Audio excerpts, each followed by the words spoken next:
આગળના ભાગમાં આપણે માનવ વિકાસ એસડીઆઈ વિશેની ચર્ચાઓ કરી છે. આજે પણ થોડી વાત આપણે એની કરવાની છે. આ પહેલાં આપણે પીક્યુએલઆઈ ફિઝિકલ ક્વોલિટી લાઈફ ઇન્ડેક્સની વાત કરી અને સાથે સાથે આપણે એસડીઆઈના ધોરણો પણ જોયા છે.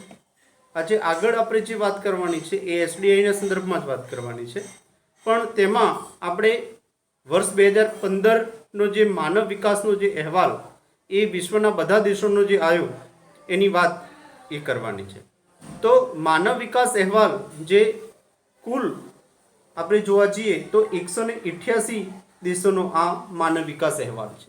188 દેશોનો માનવ વિકાસ અહેવાલ છે અને આ 188 દેશોમાંથી કયા કયા દેશો એ મોખરે છે અને કયા એવા દેશો છે કે જે દેશો એ માનવ વિકાસની દૃષ્ટિએ એ પાછળ રહી ગયા છે એની આપણે વાત કરવાની છે. તો પહેલાં અહીંયા આપણે જે વાત કરીએ છીએ એ માનવ વિકાસ અહેવાલના વિશ્વના જે દેશો છે એ દેશોની શું પરિસ્થિતિ છે અત્યારે એ 2015ના આંકડા આપણને અહીંયા આપવામાં આવ્યા છે, જે આપણે જોઈશું. તમે જોશો, તમને સ્ક્રીન ઉપર એક કોષ્ટક દેખાય છે અને તમારી પાસે બુક હશે તો બુકમાં પણ આ કોષ્ટક આપવામાં આવ્યું છે અને એ આ જે છે એ એસડીઆર 2015 અને આર્થિક સર્વે જે થયું છે 2015-16નું એનો અહેવાલ અહીંયા રજૂ કરવામાં આવ્યો છે, જેમાં વિશ્વના બધા દેશોની વાત કરવામાં આવી છે. એમાંથી પ્રમુખ જે દેશો છે એની ચર્ચા આ કોષ્ટકમાં કરવામાં આવી છે અને આ જે અહેવાલ છે એ અહેવાલમાં આપણે જોઈ શકીએ છીએ કે એનું જે સર્વે છે એ સર્વે 2014માં થયું, જેને હ્યુમન ડેવલપમેન્ટ ઇન્ડેક્સ કહેવામાં આવે છે. અને એમાં આપણે એક તરફ વેલ્યુ જોઈએ છે. પહેલા કોષ્ટકમાં આપણે એનું વેલ્યુ જોઈએ છે, ઓકે. બીજા કોષ્ટકમાં આપણે એનો ક્રમ રેન્ક જોઈએ છે. ત્રીજા કોષ્ટકમાં માથાદીઠ આવક એટલે કે એ દેશની પર કેપિટલ ઇન્કમ, જેને જીએનઆઈ પર કેપિટલ ઇન્કમ, ઓકે, એ જોઈએ છે. અને ત્યારબાદ જન્મ સમયે એ સરેરાશ અપેક્ષિત આયુષ્ય એટલે એક માથાદીઠ આવક, પર કેપિટલ ઇન્કમ, પછી જન્મ સમયે અપેક્ષિત આયુષ્ય અને અભ્યાસના અપેક્ષિત વર્ષો. કેટલા વર્ષો એ અભ્યાસના અપેક્ષિત વર્ષ છે અને અભ્યાસના અપેક્ષિત વર્ષની સાથે સાથે એસડીઆઈમાં આપણે અભ્યાસના વાસ્તવિક વર્ષોનો પણ અભ્યાસ કરતા હોઈએ છીએ, કારણ કે આ બંનેની વાત આપણે આગળના ભાગમાં કરી છે. હવે અહીંયા જોવા જઈએ તો મૂલ્ય, ક્રમ, માથાદીઠ આવક, જન્મ સમય, અપેક્ષિત આયુષ્ય, અભ્યાસનું અપેક્ષિત વર્ષો કે આટલા વર્ષો અભ્યાસ કરશે, એટલા વર્ષો અભ્યાસ કરે છે, એની સામે એ વાસ્તવિક કેટલા વર્ષ અભ્યાસ કરે છે એ પણ એમાં દર્શાવવાનું હોય છે. તો એસડીઆઈ આપણે જોઈ લઈએ તો પહેલા ક્રમે નોર્વે આવે છે. નોર્વેનો ક્રમ આપણે જોઈએ તો પ્રથમ છે 0.944. એનો રેન્ક આપણે જોવા જઈએ તો પ્રથમ ક્રમે આવે છે વિશ્વના દેશોમાં અને એની પર કેપિટલ ઇન્કમ એટલે કે માથાદીઠ આવક એ 64,992 છે. એટલે કે દરેક એક વ્યક્તિની નોર્વેમાં જે માથાદીઠ આવક છે એ 64,992 છે અને એનો અપેક્ષિત સરેરાશ આયુષ્ય જોવા જઈએ તો 81.6% જેટલું છે. એટલે 81.6% એટલે વધારે કહેવાય. અભ્યાસના જે અપેક્ષિત વર્ષો છે એ 17.5 છે અને ખરેખર વાસ્તવિક અભ્યાસ કેટલો થઈ રહ્યો છે તો 12.6 જેટલો થઈ રહેલો જોવા મળે છે. તો નોર્વે પ્રથમ છે, યાદ રાખવાનું છે. 0.944 એનું મૂલ્ય જોવા મળે છે. અમેરિકા એ 0.915 છે. અમેરિકા કયા ક્રમે છે તો એ 8મા ક્રમે છે અને એની પર કેપિટલ જે ઇન્કમ છે એ 52,947 છે. એનું જન્મ સમયે સરેરાશ અપેક્ષિત આયુષ્ય આપણે જોવા જઈએ તો 79.1 છે અને એનું અભ્યાસના અપેક્ષિત વર્ષ 16.5 છે અને એની વાસ્તવિક વર્ષો જોવા જઈએ તો 12.9 છે. ચીન એવી રીતે જોવા જઈએ તો ચીનનો ક્રમ એ 90મો છે. કુલ 180 દેશોમાં ચીન એ 90મા ક્રમે આવે છે. અહીંયા આપણને ક્રમ આપવામાં આવ્યો છે અને એનું જે મૂલ્ય છે એ 0.727 જેટલું એનું મૂલ્ય જોવા મળે છે. અને એની પર કેપિટલ ઇન્કમ એટલે કે ચીનના એક વ્યક્તિની જે આવક છે એ આવક કેટલી છે 12,547 જોવા મળે છે. અને જન્મ સમયે એનું અપેક્ષિત આયુષ્ય કેટલું નક્કી કરવામાં આવ્યું છે 75.8. અને અભ્યાસના અપેક્ષિત વર્ષો 13.1 છે. અને ખરેખર જે વાસ્તવિક અભ્યાસ જોવા જઈએ તો 7.5 જેટલો જોવા મળે છે. ભારત આપણા માટે બહુ જ અગત્યનું છે. એનું મૂલ્ય આપણે જોવા જઈએ તો એ મૂલ્ય છે 0.609. એટલે કે ભારત એ વિશ્વના 188 દેશોમાં 130મો ક્રમ ધરાવે છે. અને એની માથાદીઠ આવક જે છે એ માથાદીઠ આવક આપણે જોવા જઈએ તો એની માથાદીઠ આવક જે છે એ 5,497 જેટલી જોવા મળે છે. એનું જે અપેક્ષિત આયુષ્ય આપણે જોવા જઈએ તો 68.0%. અને અભ્યાસના જે અપેક્ષિત વર્ષ છે એ 11.7 છે. એટલે કે વાસ્તવિક આપણે જોવા જઈએ તો ભારતમાં જે અપેક્ષિત વર્ષો જે છે એમાં અભ્યાસના વાસ્તવિક વર્ષો એ 5.4 જોવા મળે છે. એટલે કે 11.7 એ આપણા અપેક્ષિત વર્ષો છે અભ્યાસના, પણ વાસ્તવિક આપણે અભ્યાસના વર્ષો જોવા જઈએ તો 5.4 જોવા મળે છે. પાકિસ્તાન એ 0.538 જેટલું એનું મૂલ્ય છે. અને એ 188 દેશોમાં 147મો ક્રમ ધરાવે છે. 4,866 એની પર કેપિટલ ઇન્કમ એટલે કે માથાદીઠ આવક છે. અને જન્મ સમયે એ અપેક્ષિત આયુષ્ય 66.2% રાખવામાં આવ્યું છે. અને એનો અભ્યાસ એ 7.8%, જે ખરેખર 4.7% એ વાસ્તવિક પરિસ્થિતિમાં જોવા મળે છે. અને સૌથી છેલ્લો જે 188 નંબરે આવનાર દેશ જે છે એ આફ્રિકાનો નાઇજર છે, જેનો મૂલ્ય એ 0.348 છે. અને માથાદીઠ આવક 908 છે. એનું જન્મ સમય અપેક્ષિત સરેરાશ આયુષ્ય 61.4 જોવા મળે છે. અને અભ્યાસના અપેક્ષિત જે વર્ષો છે એ 5.4 જોવા મળે છે. અને અભ્યાસના વાસ્તવિક જે વર્ષ છે એ અભ્યાસના વાસ્તવિક વર્ષ આપણે જોવા જઈએ તો એ 1.5 જેટલા જોવા મળે છે. તો આ આપણે જે વાત કરી એ વિશ્વના જે દેશો છે 188 એમાંથી અગત્યના જે દેશ, જેમાં નોર્વે છે, અમેરિકા છે, ચીન છે, અને ભારત અને એના પડોશી દેશ, અને સૌથી છેલ્લે ક્રમે આવનાર 188મો દેશ નાઇજરની આપણે વાત કરી. હવે આપણે જે વાત કરીએ છીએ નેક્સ્ટ આપણે જે વાત કરીએ છીએ એ છે 2015માં જે SDRનો જે અહેવાલ આવ્યો એમાં મેં કહ્યું તેમ આગળ પણ વાત કરી છે 188 દેશોનો સમાવેશ થાય છે. અને આ 188 દેશો છે એ 188 દેશોમાં માનવ વિકાસની દ્રષ્ટિએ વિશ્વના જે દેશો છે એને 4 ભાગમાં વિભાજિત કરવામાં આવ્યા છે. 4 ભાગમાં એને વિભાજિત કરવામાં આવ્યા છે. તો આપણે એને ક્રમશઃ જોઈ લઈએ કયા 4 ભાગ છે, કયા 4 દેશો છે કે જેનો સમાવેશ આપણે અહીંયા કરીએ છીએ. તો પહેલું તો એવા દેશો કે જેનો માનવ વિકાસ સૌથી વધારે જોવા મળે છે. એટલે કે પહેલું આવશે સૌથી વધારે માનવ વિકાસ ધરાવતા રાષ્ટ્રો. હવે એ દેશોનું સરેરાશ માનવ વિકાસ જે છે એ 0.890 છે.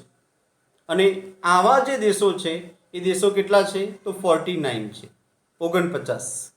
49 દેશોનું સરેરાશ માનવ વિકાસનું મૂલ્ય એ 0.890 જોવા મળે છે, જે સૌથી વધારે માનવ વિકાસ ધરાવતા રાષ્ટ્રો છે એમ આપણે કહી શકીએ છીએ. ત્યારબાદ આપણે જોવા જઈએ તો બીજા નંબરે જે આવે છે 2 નંબરે, એ 2 નંબર ધરાવનાર જે રાષ્ટ્રો છે એ રાષ્ટ્રોમાં એવા દેશમાં આપણે જોઈએ તો એ વધુ માનવ વિકાસ ધરાવતા દેશો છે. એટલે સૌથી વધારે પછીની બીજા નંબરની શ્રેણી છે તે છે વધુ માનવ વિકાસ ધરાવતા દેશો. અને એ દેશો જે છે એ દેશોમાં આપણે જોવા જઈએ તો 50 થી 105 નંબર, 50 થી 105 નંબર એટલે 50 નંબરથી શરૂ કરીને 105 જે દેશો છે, અહીંયા જે રીતે 49 નંબર સુધીના દેશોનો સમાવેશ થાય છે એટલે 49 દેશો, એવી જ રીતે અહીંયા 50 થી 105 નંબર જે આવે છે એ રાષ્ટ્રોનો સમાવેશ થાય છે અને એ સરેરાશ એ કેટલો રેન્ક ધરાવે છે તો 0.735 એસડીઆઈ ધરાવે છે. આપણે એસડીઆઈની ઇન્ફોર્મેશન આગળ જોઈ છે કે એસડીઆઈનું મૂલ્ય કેટલું રાખવામાં આવ્યું છે તે 1, તો 0 થી 1 છે. તો 0 થી 1 વચ્ચે જેટલા પણ દેશોના સરેરાશ 3 જે બાબતો છે, 3 પાસા છે, એ 3 પાસાનો આપણે સરવાળો કરી અને એસડીઆઈ એટલે કે હ્યુમન ડેવલપમેન્ટ ઇન્ડેક્સ આપણે નક્કી કરતા હોઈએ છીએ. એટલે વધુ માનવ વિકાસ ધરાવતા દેશોમાં 50 થી 105 રાષ્ટ્રો સરેરાશ 0.735 એસડીઆઈ ધરાવતા આપણે જોઈ શકીએ છીએ. તો આ બે થયા. હવે બીજા બે છે, એમાં એક છે મધ્યમ વિકાસ ધરાવતા દેશો, એક છે મધ્યમ વિકાસ ધરાવતા દેશો કે જેનો સમાવેશ એટલે કે કુલ 188 દેશોમાં મધ્યમ વિકાસ ધરાવતા જે દેશો છે એ દેશોમાં આપણે જોઈ શકીએ છીએ કે એવા દેશોમાં આપણે સરેરાશ 0.614 એસડીઆઈ જોવા મળે છે. એટલે કે 0.614 જેટલો એમાં શું જોવા મળે છે તો એસડીઆઈ જોવા મળે છે. અને આવા દેશો કયા ક્રમથી શરૂ થાય છે? 106 થી 143 ક્રમમાં આ દેશો આવતા જોવા મળે છે.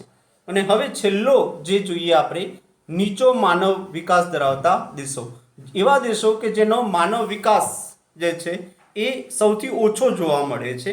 અને એવા જે દેશો છે એ દેશો કુલ કેટલો રેન્ક ધરાવે છે તો 0.493 એ હ્યુમન ડેવલપમેન્ટ ઇન્ડેક્સ જોવા મળે છે. અને આ જે દેશોની શરૂઆત આપણે જોવા જઈએ તો 144 થી શરૂ થાય છે અને 188 એ પૂર્ણ થાય છે. એનો અર્થ એ થયો કે છેલ્લો જે માનવ વિકાસ આંક ધરાવતા દેશો 144 થી 188 વચ્ચે એનો સમાવેશ થતો જોવા મળે છે. હવે આગળ આપણે એમાં જોઈએ છે વર્ષ 2015ના માનવ વિકાસનો જે અહેવાલ આવ્યો છે એના શું તારણો નીકળે છે એના ઉપર આપણે વાત કરીએ. તો પહેલું તારણ એવું નીકળે છે કે 2014માં જે માનવ વિકાસની દ્રષ્ટિએ 0.944નું મૂલ્ય સાથે નોર્વે એ પ્રથમ નંબરે છે. આ યાદ રાખવાનું છે. નોર્વે કયા નંબરે છે? નોર્વે એ પ્રથમ નંબરે જોવા મળે છે અને એનું જે મૂલ્ય છે એ કેટલું છે તો 944 જોવા મળે છે. ત્યારબાદ આપણે ભારત તરફ જઈએ તો ભારતનો માનવ વિકાસ આંક જોવા જઈએ, એનો એસડીઆઈ છે એ 0.609 સાથે જે ભારત 188 દેશોમાં કેટલામો ક્રમ ધરાવે છે તો 130મો ક્રમ ધરાવતું જોવા મળે છે. અને ભારતનો જે એસડીઆઈના વર્ગીકરણમાં આપણે 4 વર્ગીકરણ જોયા છે અને 4 વર્ગીકરણમાં ભારત જે છે એ એસડીઆઈમાં કયા ક્રમે આવે છે તો મધ્યમ ક્રમે આવતું જોવા મળે છે. એ કેવો છે? એસડીઆઈની બાબતમાં ઇન્ડિયા, ભારતની પરિસ્થિતિ કેવી છે તો મધ્યમ પ્રકારની છે. હવે ચોથો મુદ્દો આપણે જોઈએ તારણોમાં કે એસડીઆઈમાં છેલ્લા ક્રમે એ આફ્રિકાનો નાઇજર નામનો એક દેશ છે અને આ જે નાઇજર દેશ છે એનો જે મૂલ્ય આંક જે છે એ 0.348મું જોવા મળે છે. એટલે સૌથી છેલ્લું આફ્રિકા ખંડનું નાઇજર. આમાં યાદ રાખવા જેવું કયું છે તો પહેલું નોર્વે યાદ રાખવાનું છે. નોર્વે એટલા માટે યાદ રાખવાનું છે કારણ કે પ્રથમ ક્રમે છે, 0.944 સાથે પ્રથમ ક્રમે છે. પછી આપણે ભારતને યાદ રાખીએ 0.609 અને એ 188 દેશોમાં 130મો ક્રમ ધરાવે છે. અને ત્યારબાદ છેલ્લા ક્રમે જે આવે છે એ આફ્રિકાનું નાઇજર દેશ છે. ઓકે, હવે આગળ જોઈએ છે કે આ માનવ વિકાસ આંકનો આપણે અભ્યાસ કરીએ છીએ તો આ માનવ વિકાસ સૂચકાંકનું શું મહત્વ રહેલું છે. તો એસડીઆઈ એક એવો માપદંડ છે જેને આપણે હ્યુમન ડેવલપમેન્ટ ઇન્ડેક્સ કહીએ છીએ. આ એસડીઆઈમાં માત્ર આર્થિક બાબતોનો સમાવેશ નથી થતો, પરંતુ સામાજિક, શૈક્ષણિક, આરોગ્ય અને માનવ કલ્યાણની જે લક્ષણો છે એ લક્ષણોનો સમાવેશ થાય છે. એટલે કે આમાં માત્ર આર્થિક બાબતો નહીં, પરંતુ પબ્લિક વેલફેર એટલે કે માનવ કલ્યાણના જે ક્ષેત્રો છે, સામાજિક, શૈક્ષણિક, આરોગ્ય જેવા માપદંડોનો પણ સમાવેશ થાય છે. માટે એસડીઆઈ એ બીજા બધા જે માપદંડો છે એના કરતાં વધારે મહત્વ ધરાવે છે. એસડીઆઈ એ આર્થિક નીતિ બનાવવામાં ઉપયોગી છે. કોઈ પણ દેશે પોતાની આર્થિક નીતિ બનાવવી હોય, એ આર્થિક નીતિ બનાવવા માટે એસડીઆઈ ઉપયોગી છે કે કયા ક્ષેત્રોનો જે તે દેશનો વિકાસ થયો છે અને કયા ક્ષેત્રોનો વિકાસ થઈ શક્યો નથી, કયા ક્ષેત્રનો વિકાસ કરવો જોઈએ, કયા ક્ષેત્રનો વિકાસ કરવાથી વધારે એ રાષ્ટ્રીય આવકમાં વધારો થઈ શકે છે. તો આવી બધી બાબતોનો અભ્યાસ કરવા માટે એસડીઆઈ જે છે એ ઉપયોગી છે. સાથે સાથે માનવ કલ્યાણ માટે એટલે કે જે તે દેશની પ્રજા છે એ પ્રજાની ઉન્નતિ માટે, એના વિકાસ માટે એ એસડીઆઈ એ અગત્યનો છે કે કયા પાસાનો વધારે વિકાસ કરવાની જરૂર છે, આરોગ્યનો, શિક્ષણનો કે બીજા કોઈ પાસાનો. એ આપણે એ જાણવું હોય એના માટે રાજ્ય સરકારે કે કેન્દ્ર સરકારે કોઈ યોજના બનાવવી હોય તો એના માટે એસડીઆઈ એ અગત્યનો થઈ પડે છે. વાસ્તવમાં એસડીઆઈ એ શું છે? તો એ સરસ એક સમીકરણ દ્વારા આપણે સમજીએ કે એસડીઆઈ એટલે સાચી પ્રગતિ છે. એસડીઆઈ એટલે શું? What is a human development index? તો એ સાચી પ્રગતિ છે કારણ કે એમાં આર્થિક પ્રગતિની સાથે સાથે સામાજિક પ્રગતિનો પણ સમાવેશ થાય છે. તો સાચી પ્રગતિ બરાબર આર્થિક પ્રગતિ વત્તા સામાજિક પ્રગતિનો સમાવેશ થાય છે. અને એસડીઆઈ એક વિધ્યાત્મક છે એટલે કે એસડીઆઈ એ કેવું છે? પોઝિટિવ છે. એસડીઆઈ કેવું પાસું છે? તો એ પોઝિટિવ પાસું છે. પોઝિટિવ છે એટલે કે એ હકારાત્મક પાસું છે. હકારાત્મક કેમ છે? કારણ કે એ જે તે દેશની શિક્ષણ, જે તે દેશનું આરોગ્ય અને જે તે દેશનું અપેક્ષિત આયુષ્ય નક્કી કરતું હોય છે. અપેક્ષિત આયુષ્ય એ નક્કી કરે છે અને એટલા માટે આ જે એસડીઆઈ છે એ એસડીઆઈ ઘણો જ અગત્યનો પેરામીટર્સ માપદંડ છે એમ આપણે કહી શકીએ છીએ. એ નકારાત્મક નથી પરંતુ હકારાત્મક છે અને એ માત્ર આર્થિક બાબતો નહીં પરંતુ સામાજિક બાબતોને લઈને પણ એ પોતાનું કામ કરે છે. માટે એસડીઆઈ ખૂબ જ અગત્યનું છે. પણ એસડીઆઈ આટલું બધું અગત્યનું છે તેની સાથે સાથે એની મર્યાદાઓ પણ રહેલી છે. એની મર્યાદાઓ જોઈ લઈએ તો આપણે જોઈ શકીએ કે એસડીઆઈના અંદર 3 જ બાબતોનો સમાવેશ કરવામાં આવેલો છે. એ આપણે જોઈ શકીએ છીએ. 3 જ બાબતોનો એમાં સમાવેશ કરવામાં આવ્યો છે. 3 જ બાબતો છે અને આ 3 બાબતો કઈ કઈ છે આપણને ખબર છે. આ 3 જે બાબતો છે એ 3 સામાજિક નિર્દેશકોનો એમાં સમાવેશ થાય છે. અને આ સામાજિક નિર્દેશકો એવા છે કે જે નિર્દેશકો એ બધાને એક સરખું મહત્વ આપવાની જરૂર નથી. કારણ કે અહીંયા શું કરવામાં આવ્યું છે? 3 બાબતોને એક સરખું મહત્વ આપવામાં આવ્યું છે. પરંતુ આ જે 3 પાસા છે એ પાસાની જે મર્યાદા છે એ મર્યાદામાં કોઈક જગ્યાએ એવું બને કે શિક્ષણની જરૂર હોય, આરોગ્યની જરૂર ના હોય. ઓકે, કોઈક જગ્યાએ મેડિકલ સુવિધાઓની જરૂર હોય એટલે કે અપેક્ષિત આયુષ્ય કોઈક જગ્યાએ વ્યવસ્થિત ચાલતું હોય તો એના કારણે એની એ બહુ મોટી મર્યાદા બની જાય છે કે એ બધાનો એક સરખા એના ગુણ આપવામાં આવ્યા છે. એટલે ગણતરીમાં આ 3 બાબતો ક્યારેક એની મર્યાદાઓ રહી જતી જોવા મળે છે. અને એટલા માટે આપણે જોઈ શકીએ છીએ કે એસડીઆઈના અંદર 3 જે બાબતો છે એસડીઆઈમાં એને સરખું મહત્વ આપવામાં આવ્યું છે. એની એક બહુ મોટી મર્યાદા બનતી જોવા મળે છે. બીજું આપણે જોવા જઈએ તો એસડીઆઈ ની સાથે સાથે આપણે જ્યારે પણ કોઈ માનવ વિકાસની વાત કરીએ છીએ ત્યારે માત્ર એસડીઆઈ નહીં પણ એસડીઆઈની સાથે સાથે બીજી ઘણી બાબતોને પણ ધ્યાનમાં રાખવી જોઈએ. એસડીઆઈની સાથે સાથે આપણે બીજી ઘણી બાબતોને ધ્યાનમાં રાખવી જોઈએ અને એ જે બાબતો છે એમાં આપણે જોઈએ તો પહેલો છે જીડીપી. જીડીપી જીડીપીનું પૂરું નામ છે જેન્ડર ડેવલપમેન્ટ ઇન્ડેક્સ. જીડીપી એટલે જેન્ડર ડેવલપમેન્ટ ઇન્ડેક્સ, જેને આપણે જાતીય સમાયોજન આંક તરીકે ગુજરાતીમાં ઓળખીએ છીએ. જાતીય સમાયોજન આંક તરીકે એને ઓળખવામાં આવે છે. એ પણ આપણે એસડીઆઈની સાથે ધ્યાનમાં લેવું જોઈએ.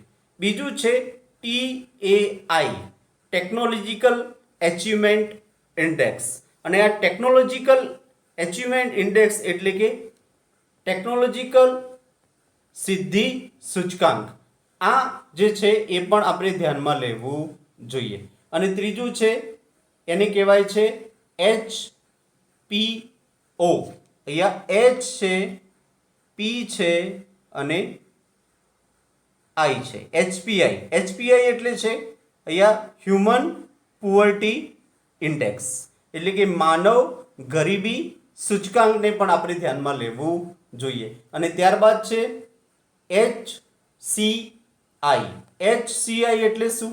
HCI H એટલે કે હ્યુમન, C એટલે કે કન્ઝ્યુમર અને I એટલે કે ઇન્ડેક્સ, હ્યુમન કન્ઝ્યુમર ઇન્ડેક્સને પણ ધ્યાનમાં લેવું જોઈએ. એટલે કે જ્યારે પણ આપણે માનવ વિકાસની વાત કરીએ છીએ એ માનવ વિકાસની સાથે સાથે GDI gender development index, TAI technological achievement index અને ત્રીજું છે HPI એટલે કે હ્યુમન પુઅર્ટી ઇન્ડેક્સ અને HCI હ્યુમન કન્ઝ્યુમર ઇન્ડેક્સ, આ ત્રણેય બાબતોને પણ ધ્યાનમાં લઈએ તો માનવ વિકાસની સાચી દિશા આપણને પ્રાપ્ત થઈ શકે છે.